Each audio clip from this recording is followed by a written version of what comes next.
A reading from the Acts of the Apostles.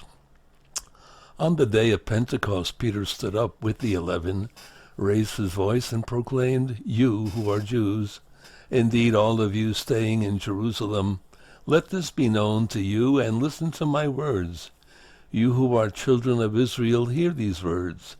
Jesus the Nazarene was a man commended to you by God, with mighty deeds, wonders, and signs, which God worked through him in your midst, as you yourselves know.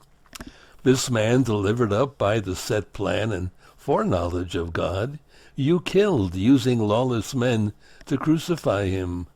But God raised him up, releasing him from the throes of death, because it was impossible for him to be held by it. For David says of him, 'I saw the Lord ever before me.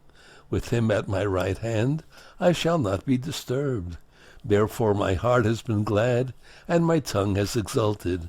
My flesh too will dwell in hope, because you will not abandon my soul to the netherworld, nor will you suffer your Holy One to see corruption.